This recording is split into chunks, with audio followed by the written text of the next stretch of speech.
Bismillahirrahmanirrahim. Assalamualaikum warahmatullahi wabarakatuh. Perkenalkan, nama saya Alwi Sandi dari kelas HF20B. Di sini saya akan menjelaskan bagaimana konsep dasar pengembangan organisasi. Pengembangan organisasi merupakan suatu proses penataan dalam organisasi untuk melakukan perubahan dalam pengambilan keputusan untuk meningkatkan efektivitas organisasi. Maksud pengembangan organisasi adalah desain intervensi tertutup pada gap antara individu dan organisasi dan lingkungan.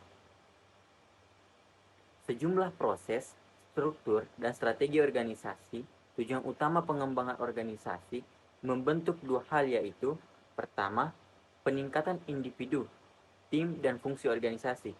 Kedua, memberikan anggota keahlian dan pengetahuan pada peningkatan secara terus-menerus.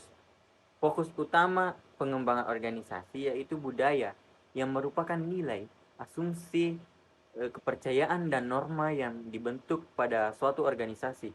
Proses dalam hal ini bagaimana melakukan dan mengerjakan metode serta meningkatkan hasil, struktur, sejumlah desain organisasi. Kedua itu saya akan menjelaskan bagaimana pertumbuhan dan relevasi pengembangan organisasi. Perubahan itu penting dalam meningkatkan persaingan organisasi. Respon pada percepatan perubahan memberikan suatu kondisi di mana organisasi harus survive dalam melihat masalah kepastian dan ketidakpastian. Perubahan pada dasar dapat memberikan pengaruh signifikan terhadap organisasi. Usaha relevansi pengembangan organisasi dalam waktu sekarang.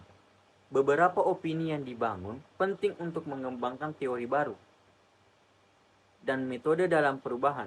Pemikiran utama yang ekspor digambarkan PO memberikan dasar dan fondasi dalam pengembangan evaluasi dan pemikiran kontemporer. Selanjutnya saya akan menjelaskan tahap penerapan pengembangan organisasi. Dalam penerapan pengembangan organisasi, organisasi memerlukan konsultan yang ahli dalam bidang perilaku dan pengembangan organisasi. Konsultan tersebut bersifat sebagai agen perubahan dan fungsi utamanya adalah membantu warga organisasi menghadapi perubahan melalui teknik-teknik pengembangan organisasi yang sesuai dengan kebutuhan organisasi tersebut. Adapun beberapa proses pengembangan organisasi dilakukan dalam 4 tahap. Yang pertama itu tahap pengamatan sistem manajemen atau tahap pengumpulan data. Yang kedua itu tahap diagnosis dan umpan balik. Yang ketiga, tahap pembaruan dalam organisasi. Yang keempat, tahap implementasi pembaruan. Selanjutnya, teknik pengembangan organisasi. Teknik pengembangan organisasi pada hakikatnya adalah strategi intervensi yang dapat dipergunakan untuk mengatasi dan memecahkan masalah yang dihadapi oleh organisasi atau di dalam melakukan perubahan-perubahan. Sampai sekarang cukup banyak teknik pengembangan organisasi yang telah dikembangkan oleh pakar. Yang pertama itu latihan kepekaan. Yang kedua, kisi pengembangan organisasi. Yang ketiga, survei umpan balik. Yang keempat, konsultasi proses. Yang kelima, pembentukan tim.